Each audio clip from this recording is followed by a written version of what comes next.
2, 3, claquete. E aí, atômicos e atômicas, eu sou Pedro Gonçalves, este é o Usina Literária. Eu gravei esse vídeo anterior, falei rasgando o portfólio, que é o outro quadro. Mas seja muito bem-vindo, você que está ouvindo pelo podcast ou pelo YouTube. Este vídeo em específico vai sair antes do YouTube, porque lá no podcast não terminou o quadro que ainda está acontecendo, o Rasgando o Portfólio. Assim que acabar, vai iniciar o Usina Literária, e aí os episódios vão ser lançados semanalmente. Mas, muito obrigado a todos que estão assistindo ou ouvindo.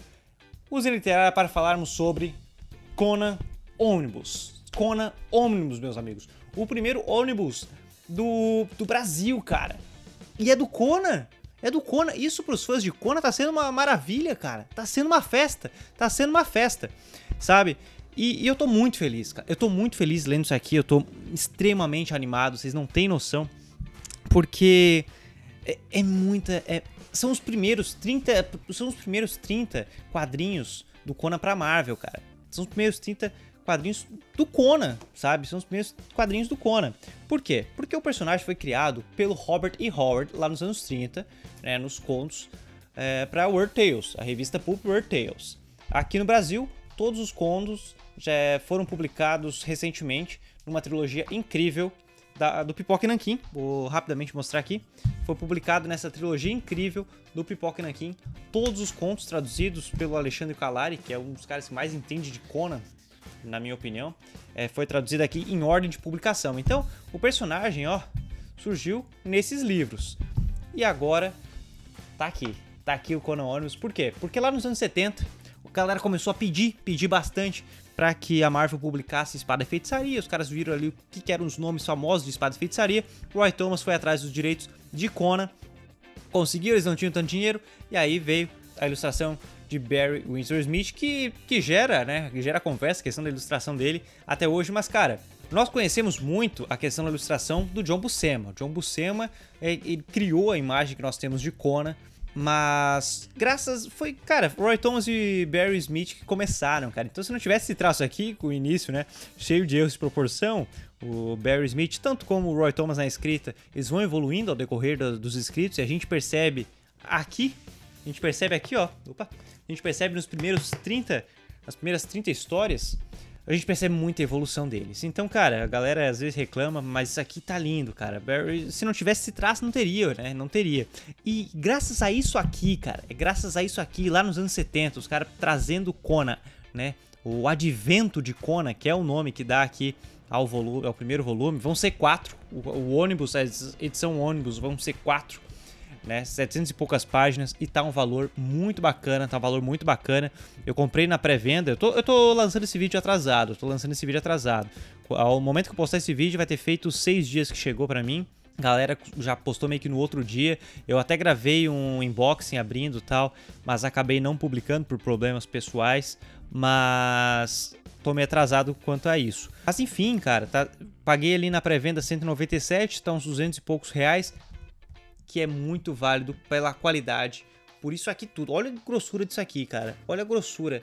Tá muito, muito a pena, porque às vezes você paga 200 reais e não é por tudo isso aqui, não é por essa qualidade e por esse número de histórias. Claro, ter um problema isso aqui, tem um problema nessa edição aqui da Panini.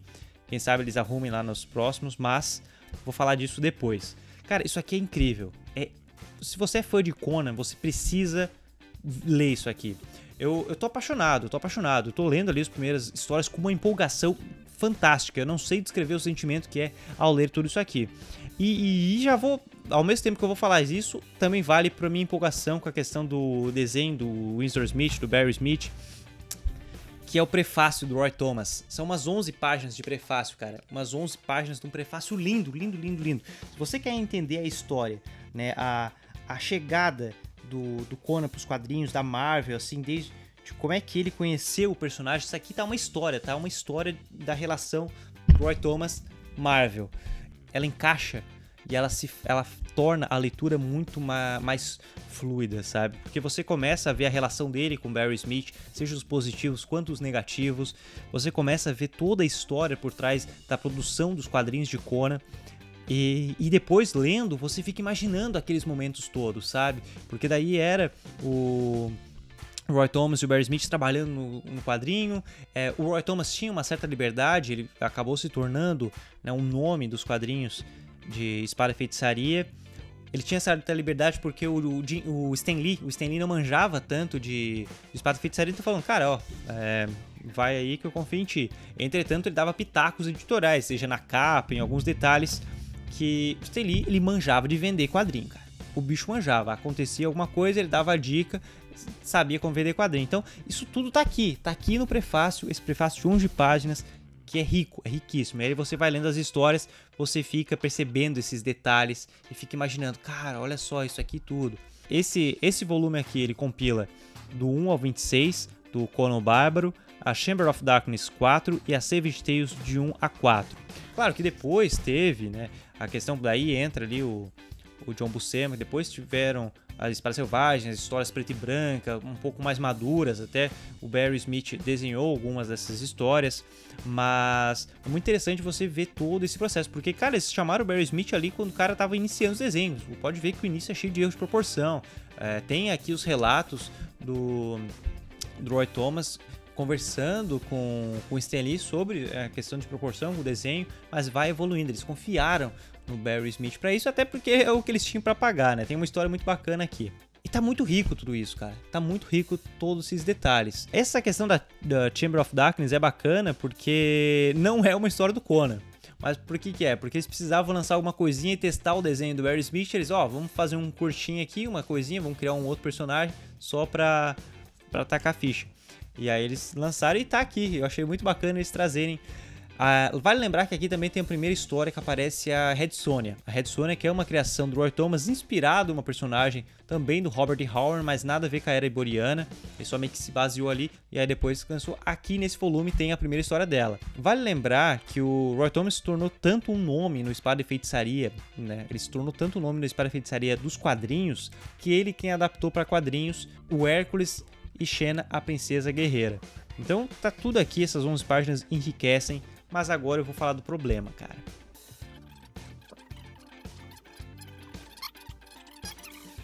Porque essa introdução é linda. A minha mulher tá rindo de mim pela empolgação que eu tô lendo essas histórias. E tô empolgado mesmo, cara, porque é muito gostoso de ver. Né? Até antes de falar do problema, tem uma parte aqui que o Roy Thomas fala quando o Barry Smith saiu, porque daí ele já estava evoluindo, os dois estavam evoluindo. O Barry Smith saiu, Gil Kane entra, né? Depois o Barry Smith volta, depois ao sair aí vem o Buscema e tal. Tanto que o Gil Kane fala quando ele tava que ele larga, ele sai do Conan porque a princípio, né, alguém falou isso, que o Roy Thomas queria que ele desenhasse um épico toda edição, porque o Winsor Smith, o Barry Smith estava nesse pique, cara. Ele podia não ter o melhor traço, mas ele transmitia um Conan que o cara ia pra cima, sabe? Podia não ser o Brucutu, mas era aquele cara empolgadão, né, bárbaro empolgadão. Tipo, matou meu amigo, vou me vingar, e ia, sabe? O desenho dele passava essa ânsia. Enfim, aí nessas 11 páginas, né, de um prefácio magnífico, ele fica referenciando direto, assim, ó. Então, porque o Barry Smith é britânico, ele era britânico, e teve algum problema, sei lá, no Green Card, alguma coisa assim, que ele teve que voltar pra Inglaterra, ele não podia ficar nos Estados Unidos. E aí, como ele estava desenhando, tinha que ir por correio eletrônico, aí o tempo correndo ali, ele tinha que fazer um sinopse e tal, eles tinham que conversar, às vezes até por ligação transatlântica, e que era caro, era mais caro do que atualmente, e ele fica referenciando isso. Então, olha só, em tal página eu fazia tal observação, eu fazia tal texto, em tal momento eu fazia isso e mandava pro Barry Smith, no momento a gente não conseguiu pedir pro Barry Smith fazer isso, a gente teve que alterar aqui, ele não gostou muito. E, cara, ele vai referenciando direto essas páginas, essas observações, esses textos, essas alterações que tinham que ter, seja pela questão de venda ou por uma ideia para melhorar nas vendas, enfim. Tira diversos momentos que ele referencia essas questões. E adivinha? Tá tudo aqui o que ele referencia. Tá tudo aqui, ele até fala, na página tal você vai perceber isso. Pô, Pedro, mas por que isso é um problema? Porque tá em inglês.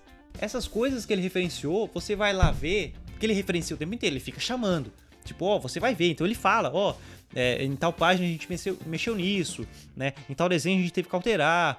Eu fiz tal observação. Essas tal coisas tá aqui, mas em inglês, cara. Aí qual é o problema? E o leitor que não entende inglês? E o leitor que não entende inglês? Uma coisa tão importante, cara, porque, pô, se ele não citasse, né, se só fosse extra ali, mas são 66 páginas de extra. 66 páginas de extra que o leitor não vai entender, cara, se o cara não entende inglês, sabe? É uma pena, é uma pena. Até teve uma nota falando que foi porque as imagens, porque eram imagens, não tinha como alterar o texto, e em outros países como Itália e tal, mantiveram em inglês, mas cara, nós não somos a Itália e tal, sei lá, eu acho que, posso estar falando bobagem, mas creio que lá talvez o pessoal que fala inglês seja até maior o número de pessoas. Isso, e o leitor e o fã que não manja de inglês, cara, o fã que não manja de inglês acaba prejudicado, porque é instigado a curiosidade. Roy Thomas instiga a curiosidade a conferir esses materiais num prefácio riquíssimo, sabe? Um prefácio feito, cara, vê que é de coração ali, ele tá mostrando a história dele com Conan.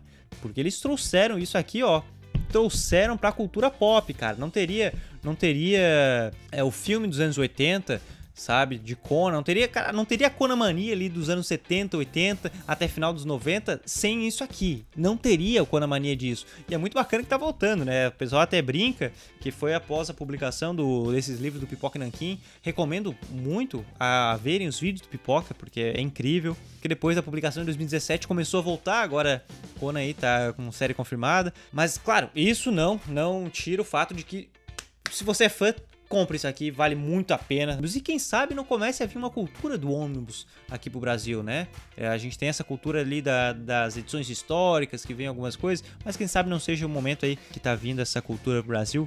É interessante. Ou talvez a Panini fique queimada com a galera criticando. Mas é lindo, tá lindo isso aqui. Foi um acerto gigantesco. E pra quem é fã, meus amigos, tá emocionante. Eu tô lendo com uma emoção gigantesca essas histórias, mergulhando de fato, sabe? E aí depois desse prefácio fica tudo mais rico. Vale muito a pena. Mas enfim, este foi o Usina Literária sobre Conan Ônibus, essa edição incrível, esse presente que trouxeram aos fãs de Conan. Espero que vocês tenham gostado. Por favor, deixem um comentário, deixem um joinha, se inscrevam no canal, aquela balela toda do YouTube. Se você está ouvindo pelo podcast, muito obrigado pela sua audiência. Semana que vem tem mais episódios do Usina Literária. E aos fãs de Conan, recomendo também o Fórum Conan. Além do Pipoca Nanquim, Fórum Conan o Bárbaro. Fórum Conan o Bárbaro, os caras têm um trabalho fantástico, basicamente sobre Conan, claro, né, mas espada e feitiçaria. Então, se você curte este gênero ou tem interesse, vai lá, Fórum Conan. Os caras têm uma revista semanal muito, muito rica, com diversas informações sobre espada e feitiçaria, curiosidades sobre os feitos, né, os mais diversos produtos de Conan. Cara, é um trabalho incrível que vale muito a pena apoiar. Confere lá, Fórum Conan o Bárbaro. Beleza? Muito obrigado a você que ouviu, um forte abraço, um beijo e até mais.